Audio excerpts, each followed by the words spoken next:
Hi guys, putting here with the game for you my premium US battleship Tier 8 Massachusetts. Now if you were paying attention to the team lineup, we are going against Big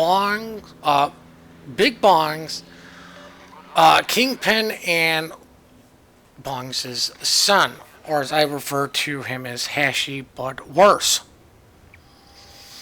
Now, there's a joke behind that. Now, my Massachusetts is a full secondary build Massachusetts, so all of the captain skills and modules are going to reflect a secondary build ship.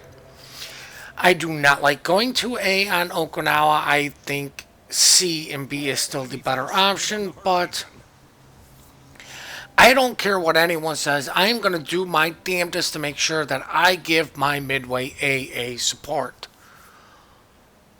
Now, the real reason I'm going to A is we have two DDs. It's a 3DD game. It's a carrier game. And the best ship for AA with unlimited fighters, per se, or is the carrier. Now, I got lucky and spawned kind of by him, and this gentleman is going to stay with us.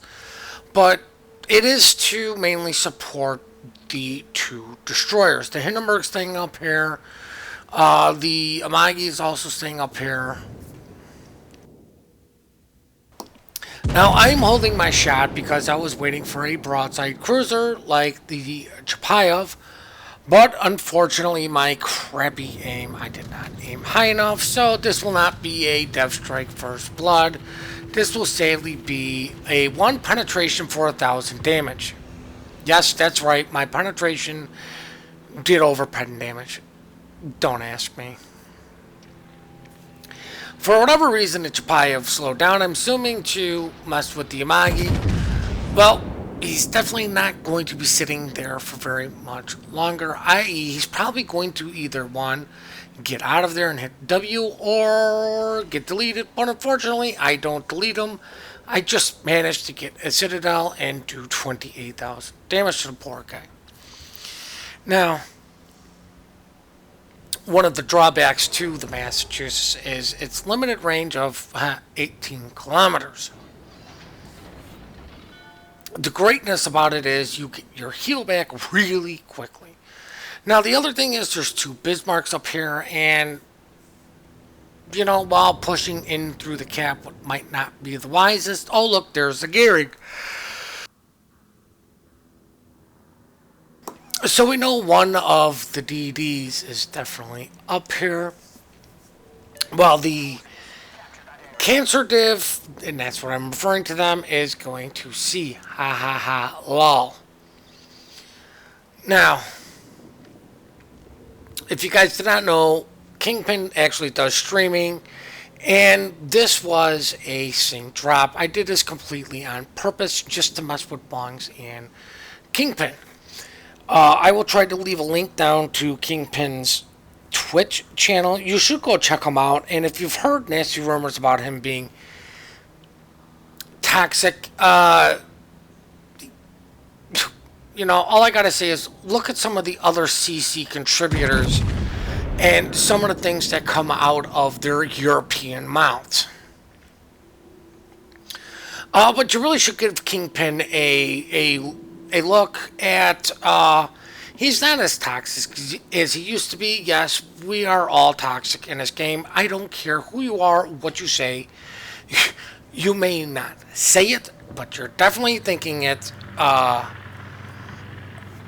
certain parts of the game. And I will point out when I'm thinking toxic thoughts. It's just a matter of, do you portray them out loud or do you stream in? While sometimes the streamers do it, some more than others.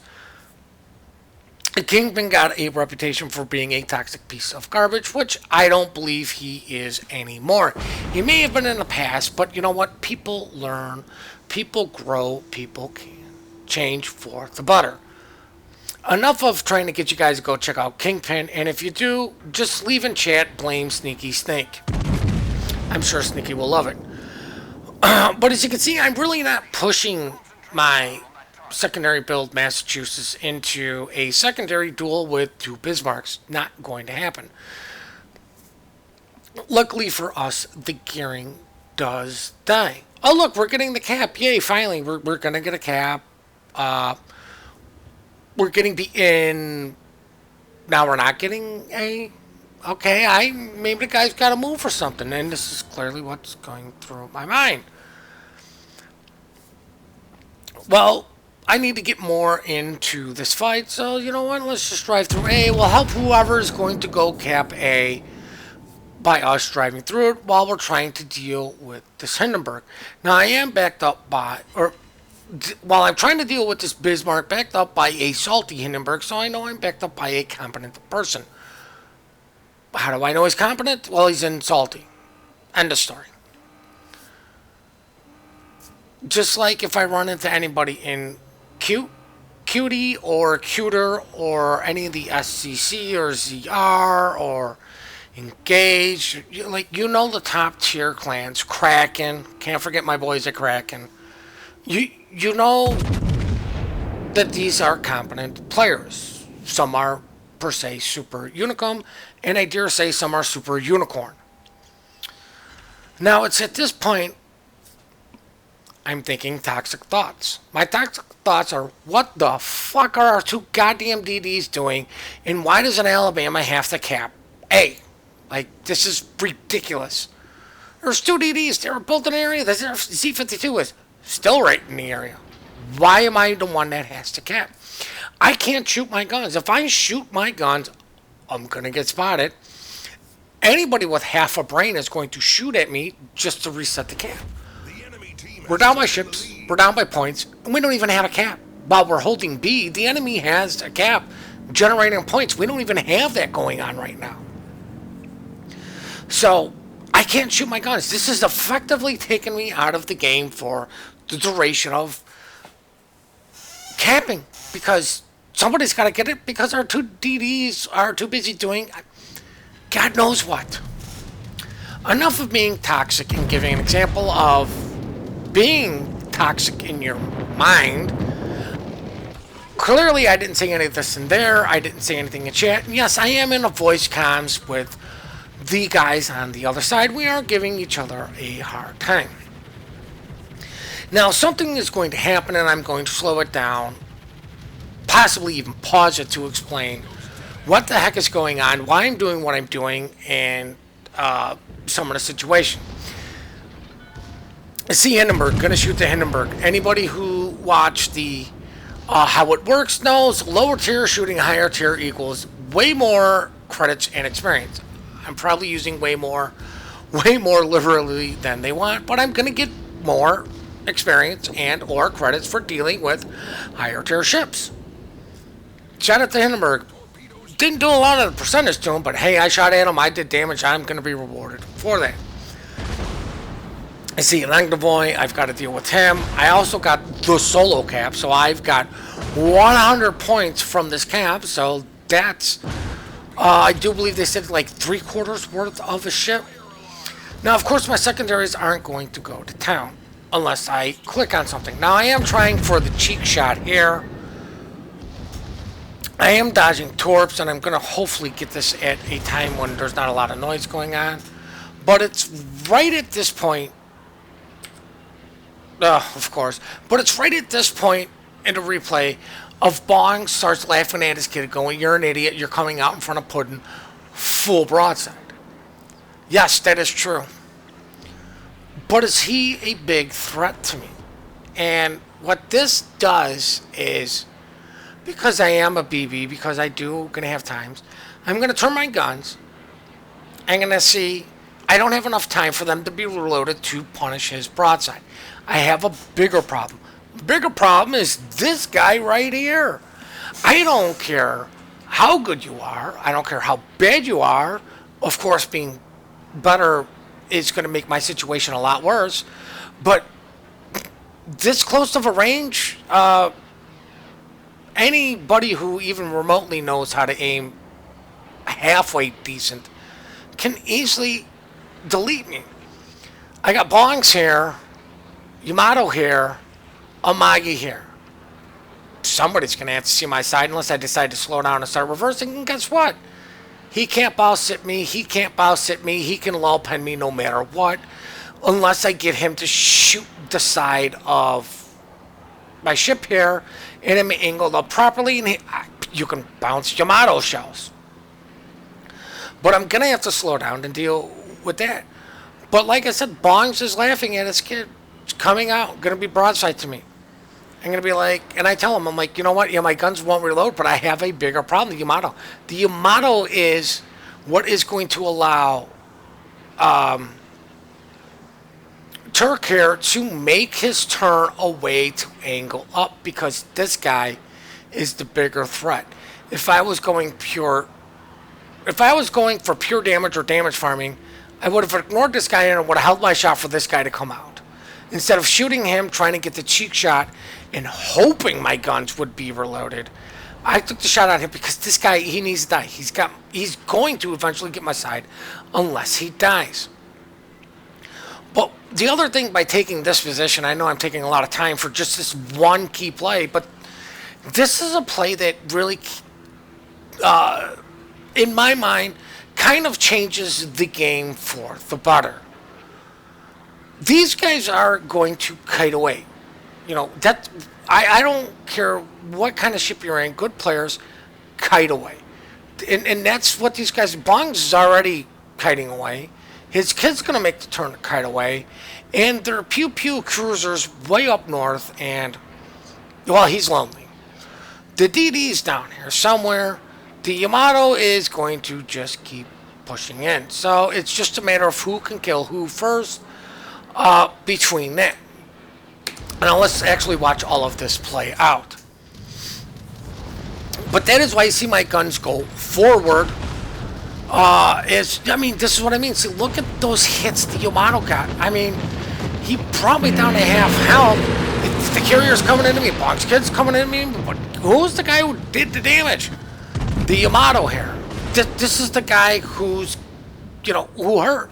Luckily, I got a Citadel on him, so yay, more experience. But this is what I mean. I angled up fairly decent to most of these guys, but I've got to maintain the best angling against the Yamato as our Montana manages to finish him up. But because I was maintaining a good angle to these guys, it's not going to take much for me to kind of go bow in on these guys. Now, what I really want to do is triple Citadel Bongs and detonate his son, which of course none of that comes true. I really, really want to make the turn. I want to turn out. I want to run away. It's not going to happen. The carrier's here. The DD was last seen in the area. And if I even think about doing it, I have the Amagi, I have Bongs, and now I have the Bismarck, who has rejoined this fight to get me. God knows where this DD is, but I mean, the carrier is still dropping torpedoes on me. The last thing, all I need to do is see the DD drop torpedoes, and there's torpedoes from the DD that will finish me. But like I said, the only thing that we know that's on cap for right now is just the DD. While the Bismarck's running way low health, the Alabama Bongs is now lowish health, kiting away. The Amagi's kiting away. So it's just the Z52 versus the YY. Now, why haven't I said, I've died, we're going to blah, blah, blah, blah, blah. Now we're going to check out the post-battle results? Because Z52 is going to just do something that is, why? Why did you do this? And you're probably thinking, oh, he threw the game away. No, he threw his ship away as soon as I decided to go, oh, let me watch the Z52. Z52 can easily smoke up Hydro, so let's just assume he doesn't have either one of those and he's not readily available. It's a YY. He can't out DPM you per se. YY is missing shots, and you decide to stop shooting, eat damage, drop your torpedoes. Literally the YY couldn't even torp you. And yes, you got the kill with the torpedoes, but sometimes just shooting a the gosh darn guy, you could have done it so much faster. We will never know what would have happened if he would have just kept shooting because he decided not to. But if you notice when he was shooting, he was losing health instead of dodging like he was. And, drive by, boom, drop your torpedoes. Hit him with the AP. German AP does a lot of damage to DD's broadside. But this is now the point of, oh, look, everything's low health. Of course, we are going to win this game because I can single-handedly take out 3 super unicorn divs with help of my team. Haha, lol. But we do manage to bring this back, and I think it was due part of me is pushing these guys away and dying gloriously, even though I was forced to, into a position of where I was at instead of making my turn and babbling on and on and on. We are going to check out the post-battle results. Now, I hope you guys enjoyed this replay. And, as you can see, solo cap worth a lot of experience. I don't know why the DDs didn't do it. Shooting higher tier ships, I've been preaching this forever. You got to look at it like, ooh, that's more experience for me. That's, I'm going to get more experience for shooting these higher tier guys. Bottom tier is the bus tier because of bonus EXP, which while it is hidden bonus, nobody knows what it is. If you haven't checked out Wargaming's How It Works, I really, really strongly recommend go checking it out. It is a really good series, as you can see. Oh, no, you can't see. It's an excellent series explaining how game mechanics work. We do appreciate all the support you guys do give us. We do love the replays you send us. The email for that is in the description down below. Please remember to compliment good teamwork, good team play. We are quick to report, slow to compliment. Ooh, excuse me. Please hit that like and subscribe button and have yourselves one heck of a great day.